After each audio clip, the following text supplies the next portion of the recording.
L'Ukraine a mobilisé dimanche l'ensemble de ses réservistes et Washington menace d'isoler économiquement la Russie au lendemain d'un vote du Parlement russe, donnant donc au président Vladimir Poutine le feu vert pour envoyer des forces armées sur le territoire de l'ancienne République soviétique. Ça n'est pas une menace, c'est en fait une déclaration de guerre à mon pays, a déclaré en anglais le chef du nouveau gouvernement de Kiev, Arseniy Yatsenyuk, engageant un bras de fer avec l'Occident sans précédent depuis la guerre froide.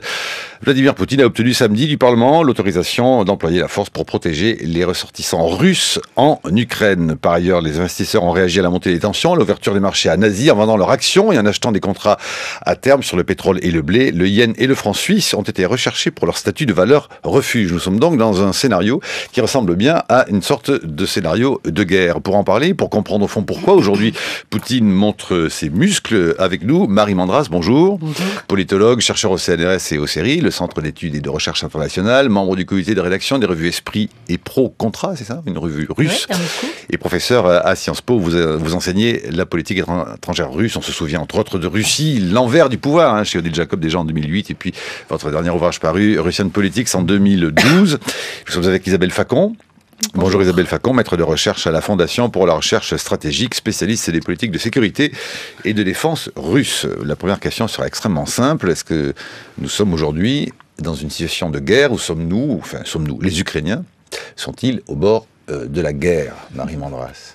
Alors Poutine, effectivement, fait une déclaration de guerre en disant qu'il ne la fait pas. Son calcul est au fond de pousser les autres à la faire, c'est-à-dire de pousser les Ukrainiens à se monter les uns contre les autres. À créer une guerre civile? Déclencher une guerre civile? À créer une guerre entre civile. Pro-russes, pro-occidentaux, voilà, comme on dit. Mais il n'y réussira pas, et comme il n'y réussira pas, je ne pense pas qu'il prendra le risque d'envoyer ses troupes dans d'autres provinces de l'Ukraine. Surtout si nous tenons bon. Mais Marie Mandras, vous nous faites Madame Soleil, là. Comment ça, il n'y réussira pas? Oui, je pense qu'il n'y réussira pas. Pour quelle raison? D'abord parce que, en réalité, Poutine est tout seul. Vous parlez du Parlement russe, mais ceux qui ont voté les pleins pouvoirs à Poutine, en d'autres termes, sont des personnages nommés qui siègent à un conseil de la fédération, qui ont voté à l'unanimité et qui sont donc complètement aux ordres du chef. Donc ils ne représentent absolument rien, ils n'ont pas de légitimité. Donc on a déjà un homme qui prétend avoir tous les pouvoirs et qui pourrait ainsi décider de faire la guerre dans un pays reconnu par la communauté internationale, pleinement souverain. Et ce qui a été extrêmement intéressant ces derniers jours, c'est enfin les grands pays, l'Union européenne, l'OTAN, le Conseil de sécurité de l'ONU, enfin au moins le porte-parole de l'ONU, ont clairement dit que la Russie viole le droit international. Donc maintenant, on est vraiment face à la réalité des faits, en dépit de la propagande russe, c'est que les autorités russes violent un certain nombre de textes internationaux et des grands principes de droit international. Oui, ça c'est la guerre, so what? Violons les traités internationaux. Mais quel intérêt aurait Poutine à se lancer dans une guerre en Ukraine, au-delà de la Crimée, sur laquelle j'espère nous reviendrons, alors que tout le monde s'est monté contre cette initiative russe et dit bien que ce sont les Russes qui lancent les violences et pas les Ukrainiens. Enfin, dernière chose très importante, parce qu'on a beaucoup de propagande sur tous les médias, la plupart des Russes ou les personnes de langue russe qui vivent en Ukraine sont absolument pas pour être envahis par les Russes et être attachés à Moscou. Alors c'est ce que nous avons cru comprendre lors de notre bref passage à Kiev. Isabelle Facon, partagez-vous l'optimisme de nos guerres, nos wars de Marie Mandras, ou êtes-vous plus circonspecte? Il y a tout de même, il faut l'évoquer, la question de la Crimée. Il y a des troupes, il y a des mouvements réels. J'ai mis la Crimée de côté, n'est-ce pas? La Crimée sera peut-être le MacGuffin de Poutine, comme elle était chez Alain René. Certainement un cas à part, la Crimée, puisque de toute façon, la Russie avait déjà sur place des forces assez conséquente, puisque les effectifs de la flotte de la mer Noire sont évalués à environ 25 000 hommes. Donc il faudrait voir s'il y a eu effectivement déploiement d'hommes supplémentaires. Ça, pour l'instant, il faut vraiment être très prudent parce qu'on n'a pas d'éléments très clairs là-dessus. Mais c'est vrai qu'il y a très clairement, à travers une attitude martiale, la volonté d'intimider le nouveau gouvernement ukrainien. L'initiative qu'a prise Poutine s'est inscrite, elle suit en fait ce qui est inscrit dans la constitution russe, mais aussi dans la loi sur la défense, ce qui dramatise évidemment les choses. Cette loi sur la défense russe, elle a été amendée en 2009, donc un an après la guerre en Géorgie, pour prévoir les cas dans lesquels le président russe pourrait autoriser le déploiement de troupes à l'étranger. Et parmi les cas, évidemment, figure la protection des compatriotes à l'étranger et la protection des infrastructures militaires à l'étranger, ce qui peut concerner dans les deux cas l'Ukraine. Après, effectivement, pour une guerre, il faut être deux. Pour l'instant, même si l'Ukraine a mobilisé ses réservistes, je pense qu'elle a tout intérêt à rester calme et à ne pas donner un véritable adversaire sur le terrain à la Russie, mais on est clairement dans une démarche d'intimidation de la part de Moscou qui a de très sérieux intérêts à défendre sur ce dossier. Alors la question de la Crimée tout de même, il faut y arriver tout de suite parce qu'elle est au cœur de l'actualité. Qu'est-ce qui fait justement que cette question de la Crimée semble, elle avait été notamment étudiée par Pieraski il n'y a pas si longtemps sur Rue 89 disant c'est bien joli Maïdan, mais le vrai problème sera la Crimée, Marie Mandras. La Crimée est un statut très particulier et depuis toujours dans l'histoire de l'Empire russe et avant de l'Empire ottoman, puisqu'elle était rattachée à l'Empire ottoman avant Catherine II. Je pense qu'on ne va pas passer beaucoup de temps ce matin à discuter. C'est bien de faire ces rappels. Oui, bien sûr. C'est important. Je crois qu'il faut surtout dire, pour revenir à la question politique, droit international et sécurité, que la Crimée est une république autonome au sein de l'Ukraine, ce qui est un peu bizarre puisque l'État ukrainien est un État unitaire, mais c'est ce qui a permis au fond le maintien d'un statut qui convenait finalement plus ou moins à tout le monde. C'est-à-dire qu'en fait la Crimée est déjà gérée par un pouvoir qui dépend de Moscou. Déjà. À aucun moment, le nouveau gouvernement ukrainien n'a remis en question le bail qui a été accordé en 2010, c'est-à-dire le renouvellement du bail jusqu'en 2042 de la base navale de Sébastopol. Et les Russes ont également d'autres bases militaires en Crimée. On sait aussi maintenant que Yanukovych a obtenu ce bail pour pas mal d'argent à la clé, dont on sait que maintenant une bonne partie a été mise dans sa propre poche. Et j'imagine, en tout cas à l'époque, pour ne pas froisser le pouvoir russe. Donc, si vous voulez, la population russophone qui vit en Crimée, qui n'est pas la totalité. On a aussi cette minorité dont vous avez déjà parlé à l'antenne, je crois, les Tatars de Crimée, qui sont de confession musulmane et qui, eux, en fait, sont vraiment chez eux. Hein. C'est la terre d'origine. Mais qui sont très peu. Ils sont très peu. Vous savez, c'est toujours... ils sont 12 à 15%. Ils ont été victimes des déportations staliniennes. Ils comptent dans cette région qui est très multiethnique. Comme la partie voisine de Russie, ce sont des provinces multiethniques. Hein. Il ne faut pas croire que tout ça... La Russie ethnique, ça ne veut pas dire grand-chose au jour d'aujourd'hui. Donc, mon propos est de dire que tout se passait bien en Crimée. Il n'y avait absolument aucune raison de mettre de l'huile sur le feu et que, comme l'a très bien dit Isabelle Facon, c'était juste une façon de prendre une revanche contre le pouvoir. Je voudrais ajouter 2 points très importants suite à ce qu'a dit Isabelle. D'une part, qui sont ces gens qu'on dit russes ? Ceux dont on dit qu'ils sont citoyens russes, c'est que les autorités russes leur ont distribué des passeports alors qu'ils ont déjà des passeports ukrainiens, ce qui est une violation du droit international. Deuxièmement, donc la constitution russe, on lui fait dire tout ce qu'on veut, mais elle est bien au-dessus des dispositions internationales, puisqu'il y a le fameux mémorandum de Budapest, signé par les États-Unis, par l'Ukraine, par la Russie, et qui disait qu'en échange du du dépôt des armes nucléaires basées en territoire ukrainien, de ce transfert sur le territoire de la Russie de Boris Yeltsin, eh bien, la Russie s'engageait à respecter l'intégrité territoriale et l'unité de l'Ukraine. Donc, d'où les mots et les réactions de Washington disant qu'effectivement Vladimir Poutine viole d'autant en effet l'esprit plus que de ce traité. Poutine avait pris la peine il y a à peu près une semaine de bien dire à Barack Obama qu'il respecterait cette intégrité territoriale et le mémorandum de Budapest. Isabelle Facon, si on fait un zoom arrière, qu'on s'éloigne de la planète et qu'on regarde ce point de Crimée, qu'est-ce qui fait qu'il est géostratégiquement si important et diplomatiquement pour tout de même la Russie? Alors, la flotte de la mer Noire, historiquement, même si on a bien dit qu'il ne fallait pas forcément remonter trop loin dans l'histoire pour tout expliquer, ici, en infrastructure, mais c'est vrai que pour la Russie, c'est depuis le XVIIIe siècle extrêmement important puisque c'est l'accès aux mers chaudes. Et on a vu à quel point cet accès est important ces derniers temps avec le dossier syrien. On a vu la flotte de la mer Noire précisément être assez fréquemment représentée dans la Méditerranée à mesure que le président Poutine voulait montrer la présence de la Russie dans le contexte du dossier syrien. Il y a eu de la démonstration de force et en grande partie, les forces présentes dans la Méditerranée dans cette perspective, c'est les bâtiments de la flotte de la mer Noire. Alors, c'est vrai que la Russie a d'autres bases, et notamment Novorossiysk, mais 70% pour l'instant de la flotte de la mer Noire russe, c'est la Crimée. Donc, il y a cet élément extrêmement important. Il faut quand même noter que les trois précédents présidents d'Ukraine ont appelé à revenir justement sur le bail, sur le renouvellement de l'accord de 2010, de même que M. Klitschko, qui est un des principaux représentants de l'opposition qui a mené le mouvement Euromaïdan. Et donc, je pense que la Russie a pu craindre que cet accord soit remis en question par des autorités nouvelles autorités ukrainiennes qui prennent un cours pro-européen. Mais ils ont été pourtant rassurés sur le fait que ça n'était pas le cas. Ça n'était pas l'intention, nécessairement. Je ne pense pas que les Russes soient facilement rassurables sur ce sujet-là. Oui. C'est toute la question.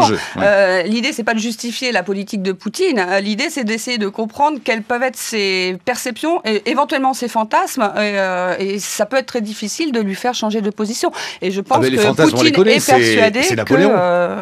que Poutine est persuadé qu'on veut revenir sur cet accord de 2010. Mais faut-il et peut-on parler sérieusement, entre guillemets, mais sans doute, de fantasmes, si l'on parle justement alors de Vladimir Poutine, sur la question d'un empire. Et est-ce que cette question-là, politique aujourd'hui, qui se pose avec l'Ukraine, elle rejoint tout de même l'idée d'un grand empire russo-oriental que voudrait maintenir Poutine, Marie Mandras? Alors ce n'est pas la lecture que je fais. Non mais je vous pose la question. Oui, non mais c'est comme on en entend beaucoup parler, parce que tout simplement, si on observe la politique de Poutine depuis 15 ans, il n'a pas fait une politique de reconquête territoriale.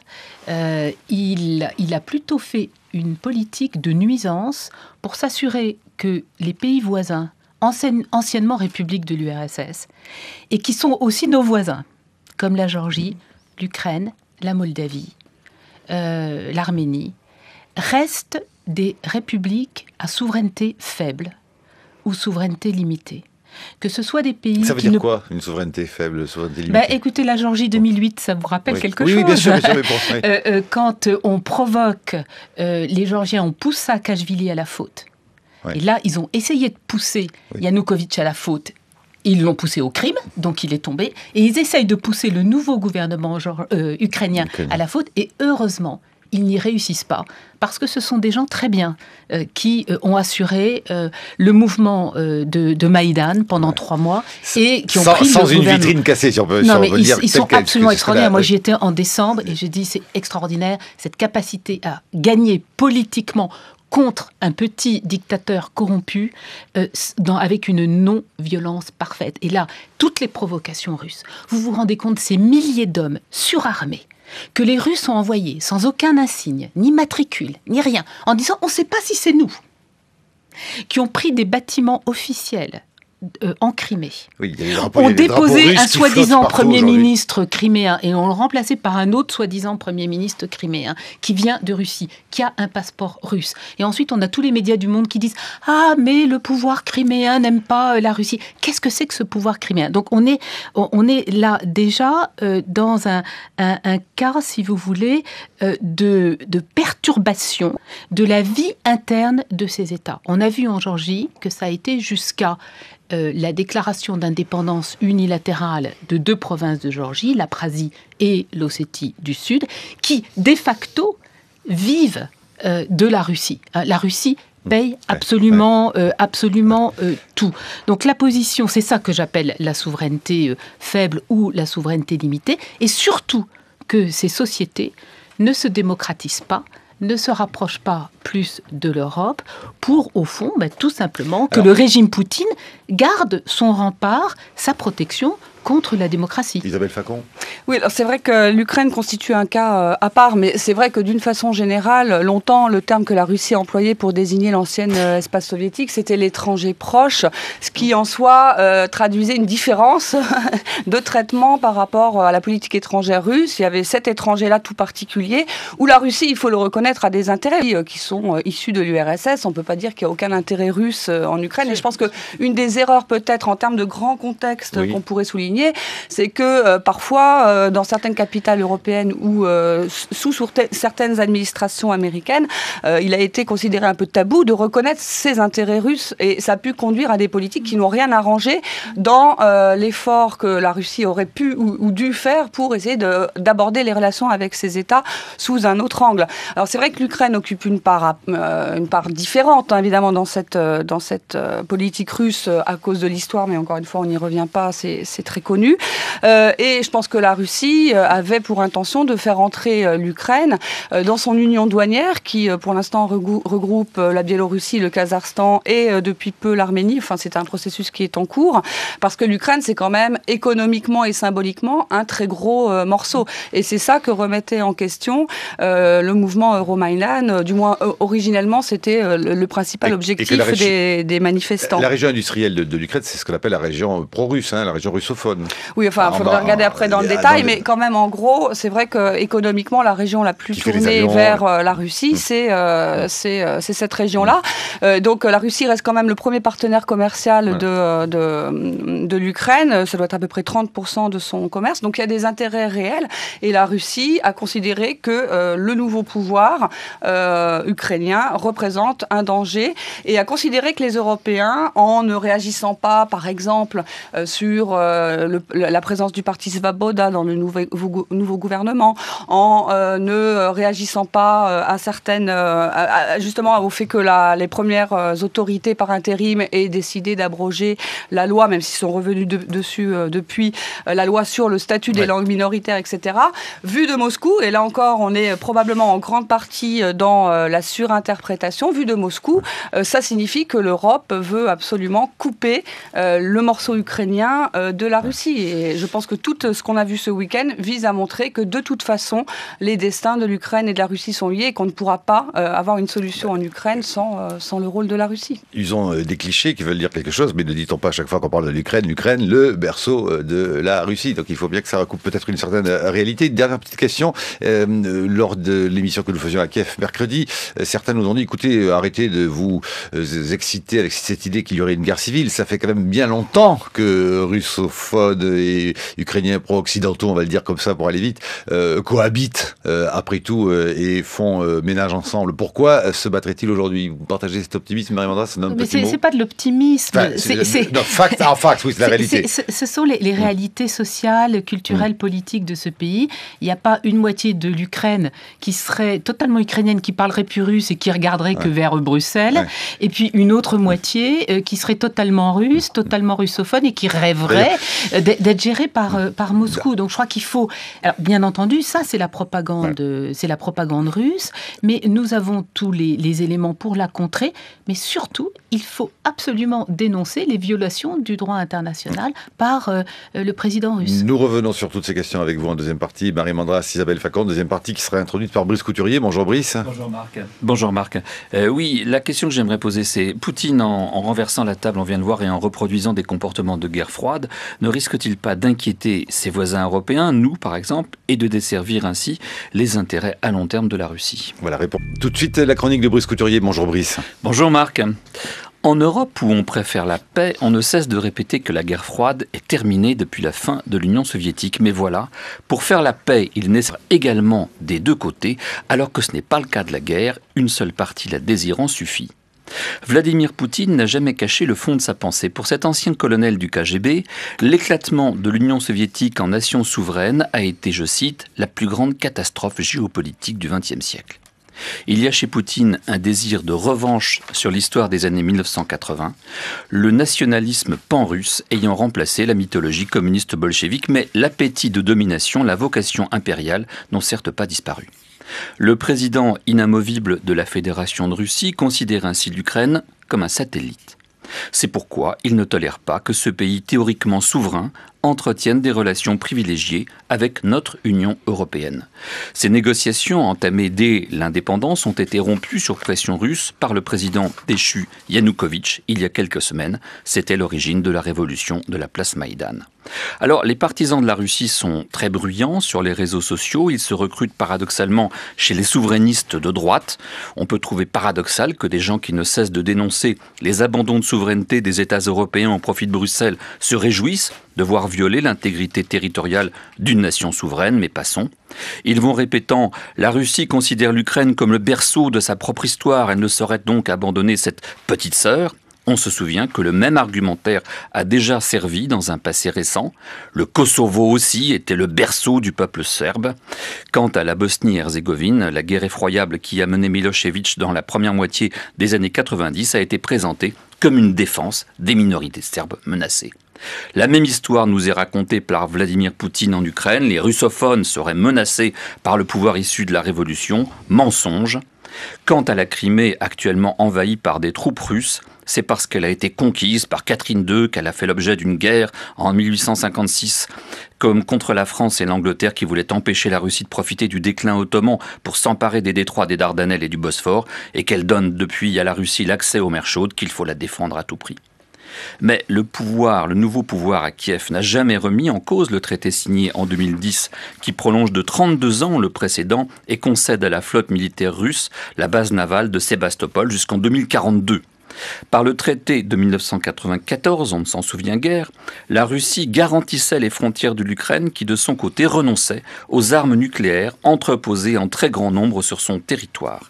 Il faut se souvenir qu'alors, lorsque le référendum sur l'indépendance a été voté par 90% des électeurs ukrainiens en 1991, l'Ukraine avait hérité de l'ex-URSS 176 missiles intercontinentaux armés de 1240 têtes nucléaires et de 41 bombardiers stratégiques auxquels elle a renoncé après de longues hésitations. Ce traité a été co-signé par les États-Unis et la Grande-Bretagne, qui se sont donc portés garantes de l'inviolabilité des frontières ukrainiennes. Or, l'Ukraine est l'objet d'une violation caractérisée de son intégrité territoriale depuis ce week-end. L'opération de Crimée, qui risque d'en annoncer d'autres dans l'est d'un État souverain, est l'exacte réplique de la guerre avec la Géorgie de l'été 2008. Celle-ci s'est traduite par l'annexion pure et simple de deux régions essentielles du pays, l'Ossétie du Sud et l'Abkhazie.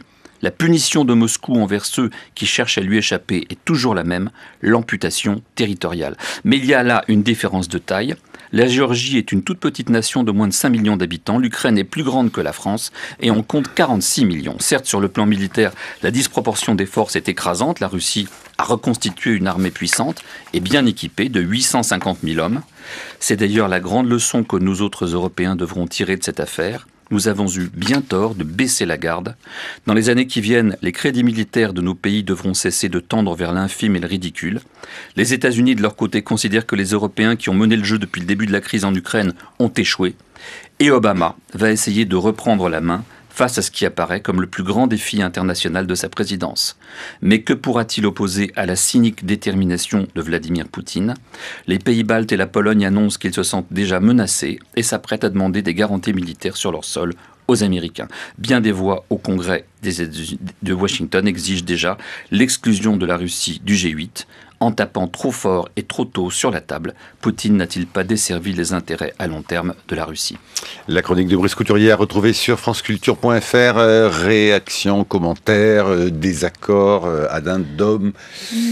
Marie Mandras, Isabelle Facon. Un accord total, mais peut-être juste prolongé. Oui, Barack Obama a été le premier à appeler un chat, juste à la veille du week-end, mais d'autres chefs d'État et de gouvernement ont suivi et ont dit à peu près la même chose. Et la chancelière allemande, Madame Merkel, hier soir, a quand même obtenu de Vladimir Poutine qu'il reconnaisse au fond un dialogue politique. Qu'il est en train de reculer déjà. Et je crois que ça, c'est très important. Donc, je dirais que non, les Américains ne pensent pas que les Européens ne font pas ce qu'ils ont à faire. Je crois qu'il y a un bon partage des tâches. Et on l'a bien vu aussi au moment de la réunion extraordinaire de l'OTAN. C'était samedi, si je ne me trompe pas. C'était samedi. Oui, enfin, cela dit, et vraiment, l'analyse était tout à fait consensuelle. Isabelle Facon, Marie Mandras, cela dit, Vladimir Poutine semble accorder plus de crédit à Mme Merkel qu'à Mme Ashton, c'est-à-dire plus à l'Allemagne qu'à l'Europe. Si j'ai pu le dire comme ça, Isabelle Facon. D'ailleurs, ce qui peut être inquiétant dans la réaction internationale, son articulation, c'est que sur la question du G8, tout le monde, on voit déjà qu'il y a des petites différences de vue entre les pays. Et sur les réunions extraordinaires de l'OTAN, de l'Union européenne, etc., on a eu aussi ça au moment de la Géorgie. Et si je me souviens bien, ça n'a pas changé grand-chose. Alors, encore une fois, comparaison n'est pas raison. La Géorgie, c'est pas l'Ukraine. Mais quand même, moi, je ressens dans les positions des Européens quand même beaucoup de prudence. C'est une difficulté à réagir sur le mode du front commun. Il y a beaucoup de mots, certainement des menaces sur le plan politique, mais je pense que même l'histoire du G8, pour Poutine, par rapport à l'enjeu ukrainien, c'est finalement pas si grave. Et ça rejoint une tendance qui est beaucoup plus large, c'est qu'aujourd'hui, la nouvelle réalité dans les relations avec la Russie, je ne sais pas si c'est le retour à la guerre froide, moi cette comparaison n'est pas forcément la meilleure parce que c'est pas le même contexte idéologique, mais c'est vrai que on a une Russie qui, depuis quelques années, se montre de plus en plus imperméable aux relations, aux demandes des Occidentaux, aux préférences des Occidentaux, aux pressions aussi parfois des Occidentaux. Ils considèrent que l'Union européenne est de toute façon faible. Ça remonte à la guerre du Kosovo, entre autres, on pourrait dire. Le Kosovo a été une des premières grandes crises dans laquelle la Russie a considéré que de toute façon, on ne pouvait pas compter sur l'Occident pour prendre en considération certaines de ses préoccupations. Donc le Kosovo a été un tournant, mais je crois que après, il y a eu l'affirmation en Russie de Poutine, qui a voulu réaffirmer la puissance russe sur la scène internationale, avec le mode de pouvoir particulier qui est le sien, et ça a donné ce cocktail. Mais je pense qu'on a vraiment une Russie de plus en plus imperméable aux préférences des Occidentaux, et ça peut aussi rejoindre, en cadre large, sa déception. Là aussi, on pourrait beaucoup en parler sur sa place en Europe. La Russie, depuis plusieurs années, nous dit que un espace européen structuré par l'OTAN d'un côté, l'Union européenne de l'autre, donc deux institutions dont elle n'est pas membre et dont elle ne veut d'ailleurs pas être membre, eh bien ça lui pose des questions pour sa place en Europe, sa place dans le jeu de sécurité européen, etc. Et donc je pense que c'est vrai qu'on n'a pas beaucoup répondu à cette demande-là. En même temps, la façon dont la Russie a posé la question a pu être parfois assez brutale, avec notamment les propositions d'un nouveau traité de sécurité européenne qui était quand même assez audacieux, disons, qui était impossible à avaler. Mais au bout du compte, on a toujours cette question-là, et je pense que c'est une des parties du dossier ukrainien aujourd'hui, mais je ne pense pas que les choix récents de Moscou vont aider à faire avancer ce dossier. Thierry Pêche. Ce matin, c'est normal, on est dans la crise, on regarde les choses à très court terme. On se demande ce qui va se passer, et on juge l'action des uns et des autres. Vous avez envoyé un satisfecit tout à l'heure un peu aux Européens, en fait en réalité au triangle de Weimar, Paris, Berlin, Varsovie. On voit que l'Allemagne rentre dans ce jeu alors qu'elle a été très absente, et il lui a été beaucoup reproché sa relation avec Moscou. Il est normal que l'Allemagne soit sollicitée, mobilisée par cette affaire aujourd'hui. Elle est dans une position clé. Bon, donc à court terme, on peut partager tout ce que vous avez dit. À long terme, passer la crise, quel est le scénario de sortie ? Ce ne sera pas le scénario euro-asiatique de Poutine, ça c'est évident. Ce ne sera pas non plus le scénario Union européenne, ça me paraît aussi assez évident. Qui va donner les 35 milliards qui manquent à l'État ukrainien ? Qu'est-ce qui va se passer ? Parce qu'on peut dire ce qu'on veut sur le droit international, et je partage totalement ce qui a été dit, sans aucune réserve. Mais la question qui est derrière, ce n'est pas une question de droit international, c'est une question d'équilibre économique dans la région. Comment vous voyez les choses ? Donc là, vous ouvrez tout à fait... Marie Mandras. Vous ouvrez une autre page de la discussion, on est bien d'accord. Oui, tout à fait, absolument. On imagine qu'il n'y a pas d'occupation militaire russe d'autres provinces ukrainiennes, et que le gouvernement ukrainien actuellement en place restent en place et petit à petit puissent rétablir des relations avec des interlocuteurs à Moscou. Et j'aimerais dire que quand on parle de la Russie est imperméable, la Russie, il faudrait de plus en plus malheureusement dire Vladimir Poutine et son entourage. Vraiment. Parce que moi je suis jour après jour les réseaux sociaux russes, les sondages russes, ce que disent mes amis, collègues russes, même des experts officieux du Kremlin. Je suis également les réactions dans les provinces voisines de Russie. Et je vois bien que le discours et l'action va-t-en-guerre du président russe inquiète beaucoup de Russes, et pas seulement des Ukrainiens. Donc déjà, je crois que ce qu'il faut dire, c'est que une fois la crise passée, n'imaginez pas que 140 millions d'habitants de la Fédération de Russie seront contents de la crise qu'a entretenu Vladimir Poutine. Et il faut pas, cet homme n'est plus vraiment soutenu activement que par à peu près un tiers de sa population. Ça, on le voit très bien à chaque fois qu'on pose des questions.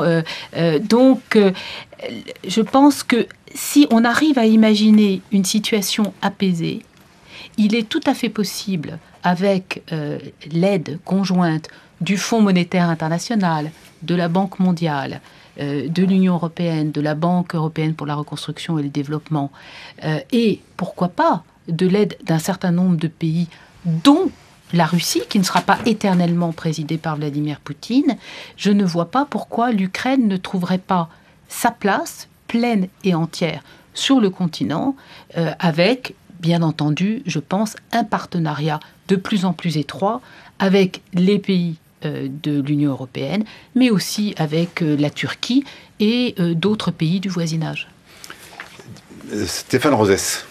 Oui, mais dans le prolongement de l'échange, suite à la question de Thierry Pech, je voudrais quand même vous poser une question de méthode par rapport à votre travail de géostratège ou d'attitude à avoir à l'égard de Vladimir Poutine. On croit comprendre qu'il est à la fois, certes, peut-être à la fois paranoïaque et à la fois avec un sentiment de toute puissance face à une analyse d'un Occident décadent qui ne comprend pas les enjeux, qui ne comprend pas la question du terrorisme, de l'islamisme, qui est, je dirais, qui se repaît dans son confort. Par rapport à ça, quelle est la bonne attitude? Est-ce que c'est, comme vous dites, on s'occupe de la crise et ensuite on verra la question de l'Europe, de l'Ukraine et de la Russie? Est-ce que ce ne serait pas le contraire? Est-ce que ce ne serait pas d'abord de dire quelle est la vision? Quelle est la vision? Oui, mais pour encadrer la paranoïa de Poutine.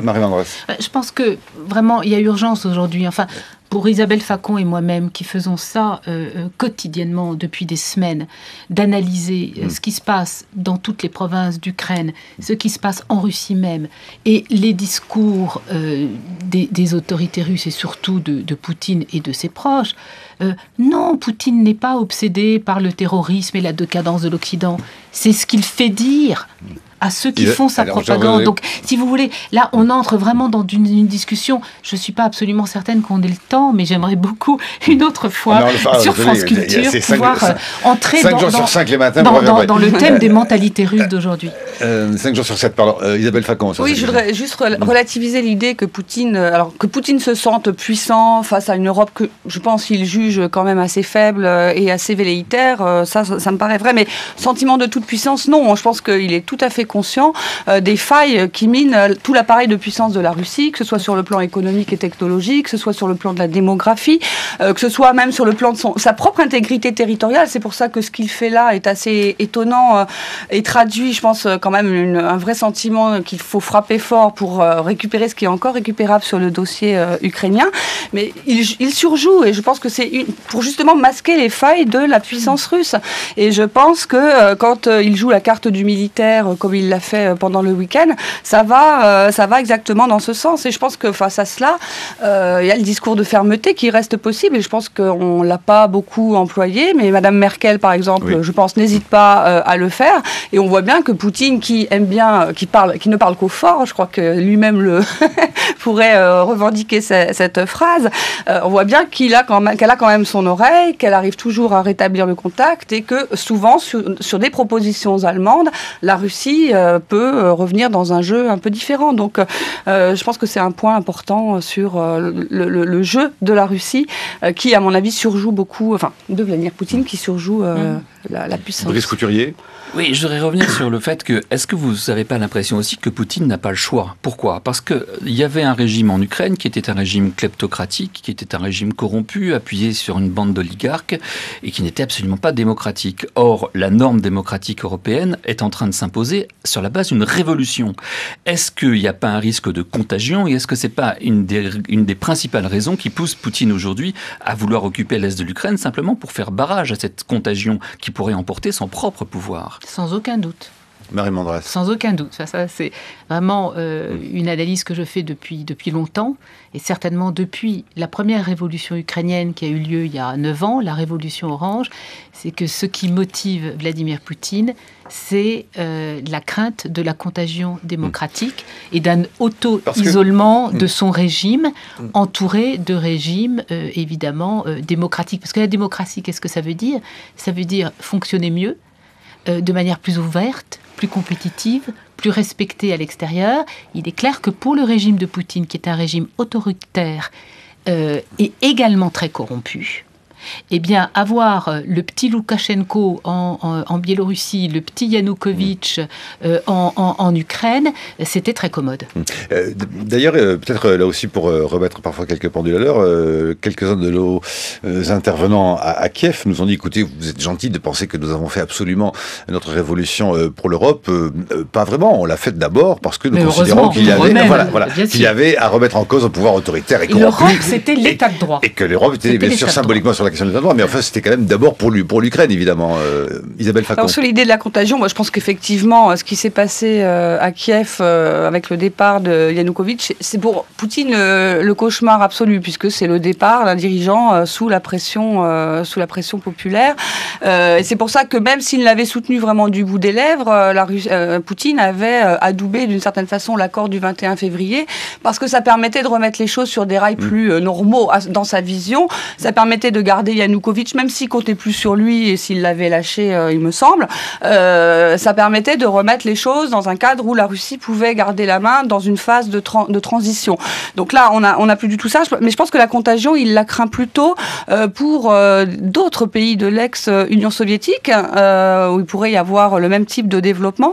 Et surtout, s'il frappe aussi fort ces derniers temps, c'est qu'il veut montrer à certains de ses alliés de la région, notamment dans les républiques d'Asie centrale, qu'il est capable d'une réaction forte, et parce qu'il y a beaucoup de pays de la région qui ont des régimes autoritaires qui comptent aussi sur la main de la Russie en cas de trouble interne. Donc je pense qu'il a aussi quelque chose à démontrer par rapport à ses amis et alliés dans l'ensemble de l'ex-URSS. Vous voulez dire qu'il n'est plus, ou qu'il faudra qu'il prouve qu'il peut être un homme providentiel, Vladimir Poutine? Non, mais comme dans sa stratégie pour garder la main dans l'ensemble de l'ex-Union soviétique et pour promouvoir les intérêts de la Russie dans cet espace, une de ces cartes avec certaines des républiques dans lesquelles nous avons des régimes autoritaires, ça a été de se poser en défenseur, en protecteur de ces régimes. On le voit au sein de l'Organisation de coopération de Shanghai et au sein de l'Organisation du traité de sécurité collective.